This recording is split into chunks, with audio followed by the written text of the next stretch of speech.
Hey everybody, this is Mark Stoos, the host of Accelerating Value, your weekly podcast about all things having to do with value creation. As you've heard me say many times now, we talk to a lot of different kinds of people on this podcast about how they see value, how they think about it, how they build it, how they prove it, how they defend it. Right? It's one of those things where the conversations are always interesting and it takes us in many, many different directions. So our guest today is actually I've known Lisa for a long time, longer than both of us probably want to say. And Lisa Sullivan is a full partner at Ketchum, which is one of the top global PR and communications agencies. It's a storied agency. It's been around for quite a while. She leads their global tech practice, headquartered in San Francisco near the Embarcadero, but of course, like all of us right now, working virtually, in her case, from the middle of the forest in Marin. So not exactly tough duty. Welcome, Lisa. Thank you for having me. Absolutely. So let's kind of get into it, because PR is sort of one of those things that, depending on the decade, really, right, that we're talking about, it has meant different things to different people. Its value has changed, or the way people see its value has changed. Personally, I don't think its actual value really has changed, but certainly the way people see it. You've been doing this for a while. How have you seen the value proposition of PR change over the course of your career? I think you're right that the value itself has changed less than the perception of that value.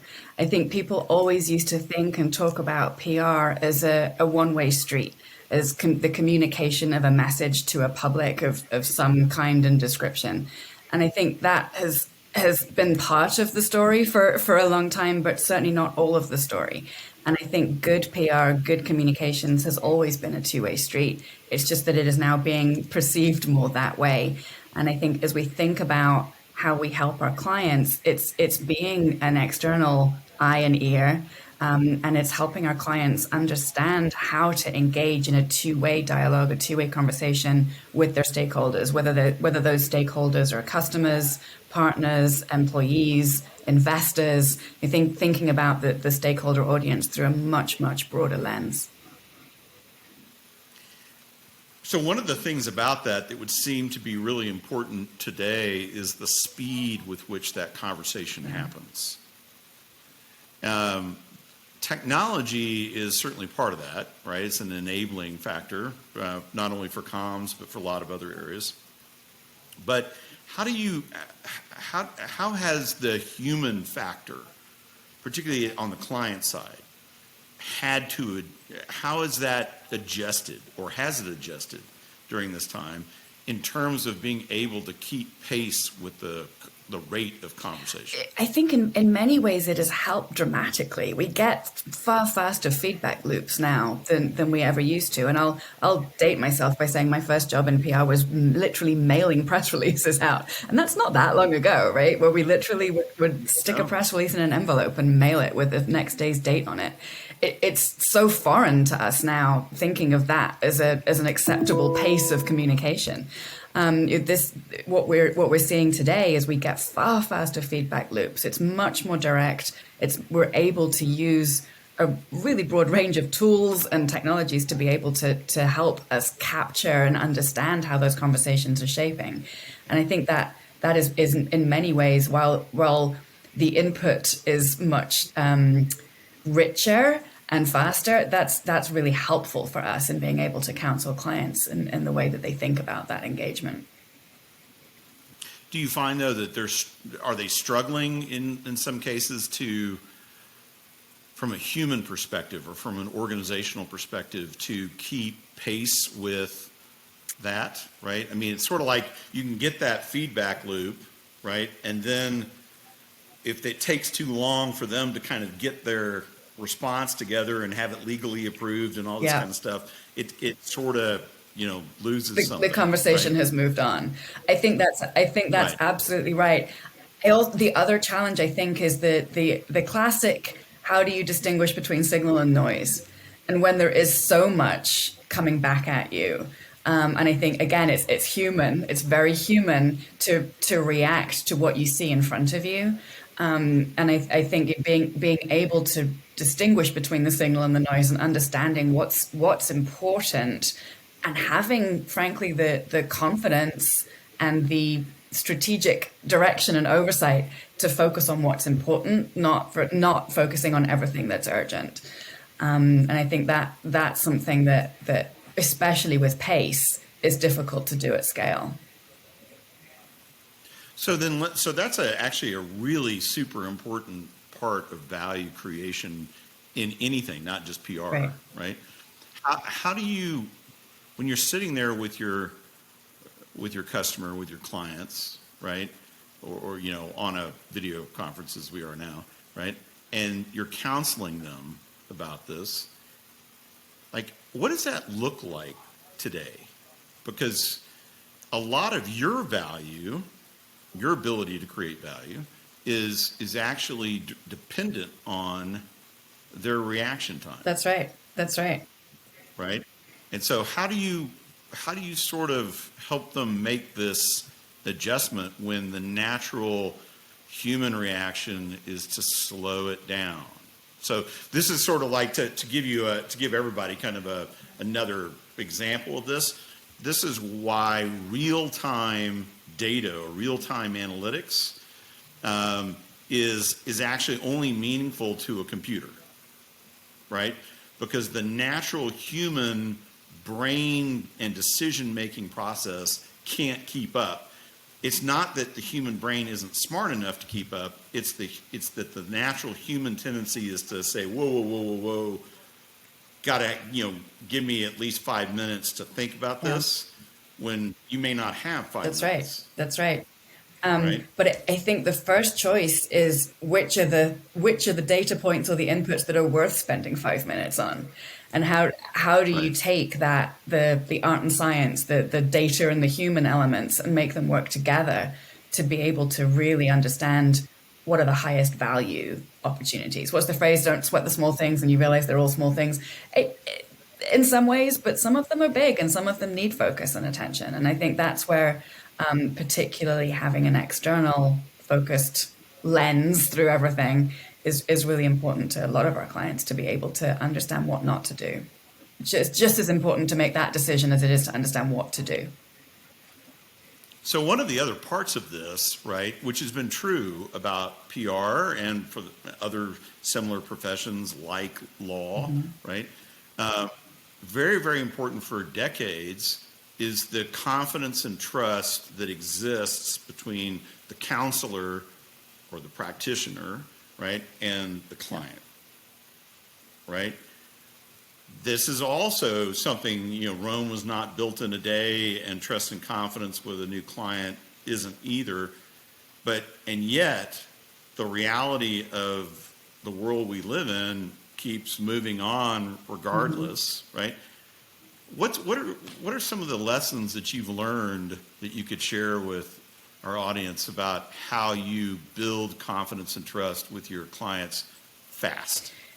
I think the fast part is hard, and it's been especially hard over the last 16 months. There is still no real substitute for being in a room with people, being able to look them in the eye and build that human connection. And I think that's something that we've all struggled with over the last 16 months. I think there's the first thing that I think about when I think about building a relationship is thinking about it on two tiers. So the first tier is what are the immediate things that we can do? Where can we get some quick wins? How can I alleviate an immediate challenge? How can we do something together that gets us a shared experience and a shared success? And then in parallel with that, thinking about understanding that person's longer term goals. both as a professional in their current role, but also as a human, as a person. What drives that person? What motivates them? And how does the task that we have collectively decided to undertake together fit into that? So really thinking about it on those two layers, the short term and then the longer term, both professional and personal. But in your case, to be fair, you have a secret weapon. At least in the American In the American context. context. In the American context, and it's a British And accent. ham up the accent whenever it helps. There's no shame in that. No, There's no shame. yeah, no, it just exudes credibility. I know so many people. This has come up in so many different conversations. It's actually really funny because there's so many Americans, particularly in service related, professional services related jobs. Right? I was just having this conversation last week with a guy at Accenture. That's why it's sort of top of mind. And he was like, I would pay to have a public school accent. That's hilarious. Well, maybe that's a side gig. Do some speech coaching and language accent coaching. Yeah, elocution. Yeah, well, it would probably also, if you did it with enough Americans, it would lift the whole thing, right? So, okay. So, next question. Has the change in the number and kind of makeup of outlets, news outlets, other kinds of outlets, has it changed the value proposition of PR? Has it diminished it? Has it increased it? How do you see that? I think it's made our job more difficult in many ways. But I think for me, it's increased our value dramatically. I think that once scarcity drives more value in general, right? I think that's true in so many parts of the world. So I think the scarcer the opportunity, the more valuable each of those opportunities is. I think where it's made our jobs more difficult is in two places. One is that competition is just fiercer and fiercer for those opportunities. You know, a piece in the journal, a piece on the BBC is more coveted, and there's more competition for that mindshare now than I think there has been before. But it's also created a challenge for us in helping clients understand value in a different way. When I started in this industry, and for a much longer amount of time than I think it should have been, our value was literally measured in the weight of the clippings book, right? Or the volume of pieces of coverage, or the volume of impressions. And it was never the best way of measuring. But as time has gone on, it has become even less valuable. And I think that for us, really shifting that mindset of not being a volume-driven business, not counting our success based on those metrics, has been an opportunity, but also a challenge. And I think as we continue as an industry to work through what the replacement for that as a measurement metric is, and what that looks like, there's still a lot of conversation to be had there. We're making really good progress, but I think there's still conversation to be had, and clients are coming along at different paces as well. Do you think that it's also better understood today, the value of a news story not happening? I do, yeah. I think it's better understood, but equally still difficult to measure. But yeah, absolutely. I think there's that sort of the hidden value of or measuring what would have happened had something occurred that didn't. But yeah, I think that's absolutely true. Yeah, I think what we've seen is that particularly during 2020, 2020 really sharpened up a lot of people's understanding of the coverage they wanted to be a part of and the coverage they didn't want to be a part of. Yeah. Right. And if there was ever a year that totally destroyed the old Hollywood publicity maxim about, all everything's good as long as they spell your name correctly, 2020 definitely just, I mean, I think it was not true for many For years, many years, right? yeah. But it kind of hung on in a lot of people's minds until Yeah. 2020. Well, I think this is something that you and I've spoken about a lot in the past as well, is that where does PR have the greatest value, particularly in a B2B context? Is it awareness or is it behavioral change? And at what point in the sales cycle does that happen? And I think that the old publicity is good publicity maxim only holds true if you think of publicity as being purely an awareness driver. Yep. Yeah, absolutely. So let's go there, because that's actually a really important part of all this, right? And that is that, so Edelman, for example, has its trust barometer. One of the things that they got right about that a long time ago is that it really does all come down to trust, or a blend of trust and confidence, which are two different ideas, right? They've never really, though, translated that into how it monetizes for somebody, right? When we think about top of the funnel, halfway through, right, bottom of the funnel, where do you think PR is strongest today? Understanding that it's playing in lots of different places, right? But that it for example, one of the things we see a lot in the analytics is that it's disproportionately impactful at the bottom, because people are trying to triangulate the truth, right? And so what they've seen in paid and owned channels, they certainly appreciated, or they consumed to some degree, right? But approximately halfway through that decision-making process, they completely disconnect from those channels and go into what we kind of used to call earned channels, but are kind of like the trust and confidence channels. How are you seeing the same thing? How is that? How's it driving strategy for you? Yeah, guys no, today? it's a really good question. I agree. The models that we've seen and that we use show the value of PR being, yes, at awareness, absolutely. But then as you go through the sales cycle, it's more about your owned content. It's people that are that are researching the fact put out by the business. They're in fact finding mode. And then as you get to the bottom of the funnel and you're bringing in other decision makers or other influencers of a sales cycle, that's where the earned piece seems to come back in really strongly again. So I definitely agree with that. I think where the impact that has on strategy is that one of the questions I always ask when we start working with a new client is, how close are you not only with your marketing counterparts but with your sales team?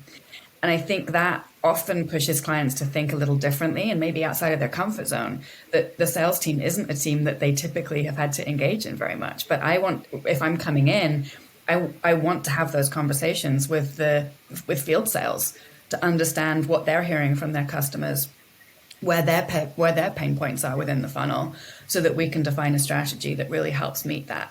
But I think that gives, if it's done right, it gives communications a different seat at the table, versus being in the kind of the communications silo, right? The awareness silo. And I think as we're seeing more and more communications leaders taking on also executive leadership roles within their organizations, it's critical that they're able to have those kind of conversations with their C-suite peers on an equal footing. So I think that's been one of the bigger shifts from my perspective in the last couple of years. Yeah, I can see that. So let's talk about risk, right? I think one of the things that a lot of CMOs, for example, get kind of nervous about with PR is that they don't control it, right? And one of the things that I end up talking probably more than I thought I would talk about with clients is this eternal relationship between risk and reward, right? How do you think about this today when you're counseling a client who's concerned about risk, not only in terms of like, like getting fried in the press unintentionally or whatever, right? I mean, we were talking before we started recording about the CEOs who have made some perhaps injudicious comments about work from home and all that kind of stuff, right? So there's that aspect to it. There's also this kind of the more meat and potatoes aspect to, okay, you've created a campaign, you're executing the campaign. It takes time for a campaign to work, but you can't just go forever in the hopes that it will start to finally work. How do you counsel clients in that respect also, right? About, okay, you know what, we've given it the old college try, it's 4 months in, it's not, nothing's happening, we're going to kill this now and do something else. It's a good question. And I think that meat and potatoes risk is a far more common conversation in many ways than the bigger risk, right? The more visible one. Because I think it is more front of mind for people that are particularly thinking about, responsible stewardship of budget. I think of it again almost on the same kind of two-track level that I talked about with building relationships. It's how do you take a big campaign and a big program that has a lofty goal, but then break that down into manageable, measurable pieces so that you're able to show momentum and learn as you go, so that you're not waiting for the end of a campaign to understand whether it was successful, but you're able to see and agree on progress and success along the way that gives you the data points to decide either to, worst case, pivot completely, but frankly, best case, tweak as you go. If you're waiting until 4 months in, you've missed that opportunity. So when I think that the best programs, the best relationships are where there are those touch points where they're agreed up front, you know what you're looking for, you know what success is going to look and feel like, so that you can learn and build from that as you go along. Are there leading indicators that you have found that repeat enough across clients and across situations where they're sort of like an early signal of either success or failure that you can kind of depend on? You can extrapolate. I think of it more in many ways more about how the conversations are had from a relationship standpoint. I think the indicators are different in many cases from one client to the next. It's hard to find something that's static. But when I think about coaching the team or replicating some of the successes that we've had, it's more about the relationships and the kind of guardrails around the conversations. So one other question, actually I have two more questions, but the next one is, for years and years and years, employee communications or internal comms, or, it went by different names, right, was sort of the redheaded stepchild, right, to external, right, to PR, right? Have you, I think I know the answer to this, but I really want you to elaborate on this. How big was 2020 in terms of changing that Seismic. dynamic? Seismic, kind of yeah. Right. And I think, as with many of the trends that we saw in 2020, it wasn't new, right? The rising importance of employee communications and employee engagement, it was nothing new. It was just turbocharged by everything that happened in 2020. I think the same is true across many areas of our world, but that is a particularly visible one. But when we think about the visible power that employees have to shape and direct how a brand is perceived externally, it's huge. And I think the understanding of employees as not just one of your stakeholders, but probably one of your most important stakeholders, really took on a sharp focus last year. And that's something we're seeing across the board.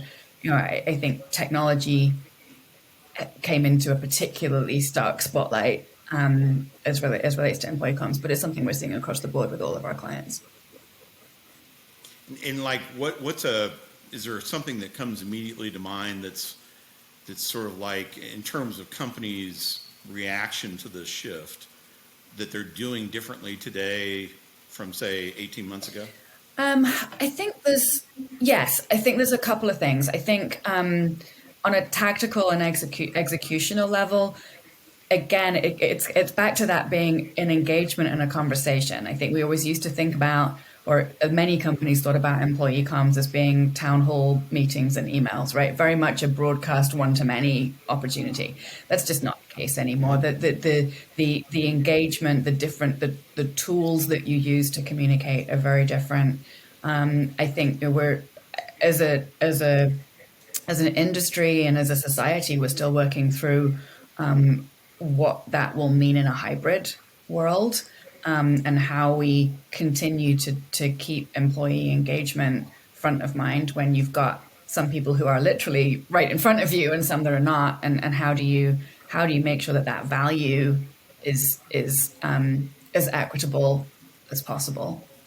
But I think that the idea of employees as ambassadors, the idea of employees as being in many ways the face of your company, not just frontline employees, but employees that previously would not have been so visible to the outside world, is driving a lot of strategic thought and change.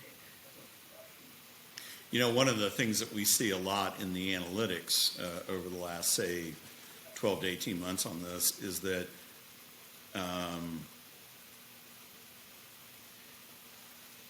it's really putting a spotlight on the fact that the quality of leadership, all the way through the chain, right, down to the manager of 3 people, right, or whatever, right, that the quality of that leadership and the trust and confidence that people have all the way up the ladder, right, is either a major enabler of communication, or it cuts it off at the knees, even if you're doing all the mechanics correctly. That's right. And it is all of those levels. I mean, all of the data that, Right. and again, this is not a surprise necessarily, but all the data we're seeing suggests that it's that direct manager relationship that has, in many ways, the bigger impact, versus the C-suite level that is, it's too far removed.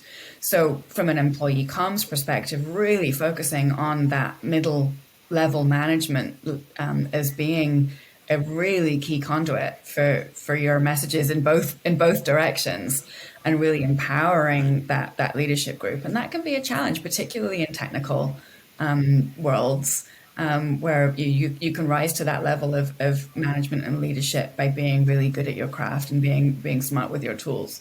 But the pressure and the onus on that group to be really strong people managers and leaders is now very, very fierce. And I think companies that do a really good job investing in that level, in the soft skill building of that level, are going to be the ones that really manage to differentiate themselves particularly from an employee retention standpoint. I will really, I want to say how much I really agree and support that statement, because in my own career, so a long time ago, I entered HP as part of the merger with Compaq. And I was one of the 4 global communications leads at that time. So it was like, 20 years ago. And I think, we were doing a really good job, and that was understood. And so some of us got put into a management class that HP had developed over God only knows how many years, about how to lead distributed teams, right? Because we all had lots and lots of team members that were in other countries, or whatever, other locations that we might see once a year. And so, how do you build trust and confidence with a person like that, right? And it was probably, actually, I would say, not probably, it absolutely was, one of the very, very best things that ever happened to me professionally, it built a series of skills into me that I would not have been able to necessarily intuit. And part of it, of course, is being authentic, but there are a lot of things that you can do from a kind of like a process point of view almost, that are going to magnify the quality of the relationship.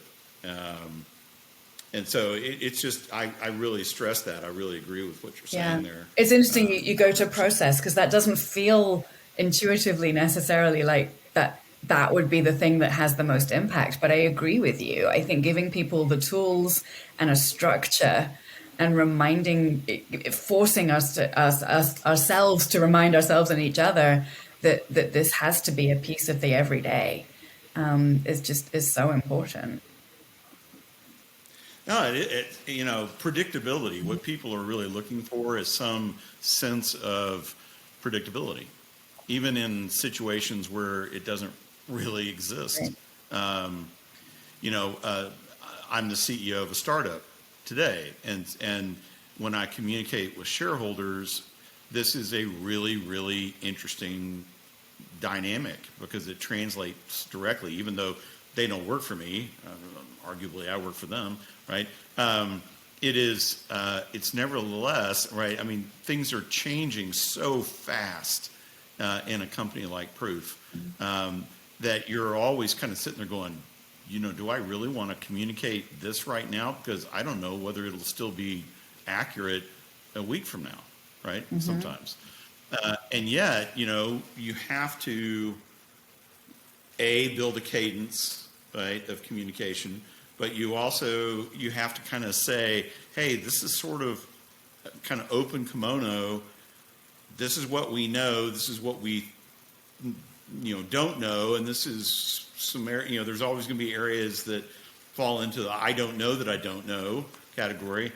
And oh, by the way, if any of you guys have any insights into any of this as shareholders, I'd love to hear them. I think that's really interesting as well, though, and I think that's part of trust. When you think about building trust with an individual, it comes from conversation, right? It comes from an exchange of ideas. It can't typically on a personal interaction level, you trust the people that you have that kind of two-way engagement with. And I think any relationship like that, if you can show some vulnerability and show that you don't know everything, counterintuitively, that often leads to more trust, right? We trust people who know their own strengths and weaknesses. But I think that translates to companies and brands as well. I think we are as a public, we are less and less willing to just take trust on face value. And I think companies that suggest they have all the answers are intrinsically going to struggle to convince their publics that that's the case. And I think just as showing some vulnerability on a human interaction level has benefits, the same is true of brands too. No, I really obviously probably agree with that. And that's a perfect segue into our last question, which has become sort of like an artifact of accelerating value, and that is at the personal level, right? So we think about our families, our communities, different causes that we really care about deeply, right? How do you think about the value? I mean, I'm not asking you to write your epitaph, right, or something like that, right? But how do you think about the value that you create personally? Like, what's really important to you, and what are you striving to do right now? Particularly after the last year, right? Which is sort of a seminal moment for all of us, right? As you know, Mark, I fairly recently became a mother for the first time. I have a delightful 2-year-old little boy, and I think that experience, as with everyone who's gone through that changes the way that you think about value. And I look at that now through the lens of how am I shaping his world and his future, and how am I creating an environment that I think he would be proud to live in as he grows up. So it's fascinating. I think we were reading recently that by the age of 2, the personality of a child is largely set, and from that point forward, it's really about the environment around them, and that's a huge responsibility as a parent. So really trying to make sure we're focusing on the right things, the big things. Well, I'll tell you this from the Facebook shots, okay? His personality appears to include chocolate all over his face. A lot of chocolate, a lot of chocolate, and a very big personality. Oh, huge. Yeah, no, that short little video where he was dancing around, yeah. I mean, man, that was He's amazing. bringing us lots of So joy. when you absolutely. So and I think everyone who's a parent, right, would say that that is one of those things that none of us fully appreciated until we were, already neck deep That's right. in it, That's right? right. And one of the things that I have found for sure is that it keeps you young and makes you old all at the same time. Yes, indeed. Yep. Okay, so what about the rest? What about outside your family? Are you? How do you think about like? I mean, we look around the world today, and the world can be defined however you want to, right? And there's so much need today, so much. I mean, you can define it any kinds of ways. It's the opposite of value. It's the dearth of value, right? How are you thinking about that these days? I mean, there's not really a right or wrong answer here at all. Obviously, it's kind of inextricably bound up in where anyone is in their own life. Yeah, it is, and I think having having had the privilege of living and working in so many different parts of the world and being connected to people in so many different parts of the world, I think for me, on a personal level, and there's only so much you can do, but I think being a part of driving conversations that lead to understanding between different groups. If there's one thing that I can do in my personal life, it's continuing to try and make those connections. The world is a small place, but when it's siloed, it feels bigger. And I breaking down those silos, building conversation between groups that don't necessarily understand one another is I think the only way that we're going to address that. And I think it's particularly coming out of the communications and media world and recognizing how the fragmentation of our space has led to, or at least exacerbated those, or shone a light on, depending on your point of view, the silos within society.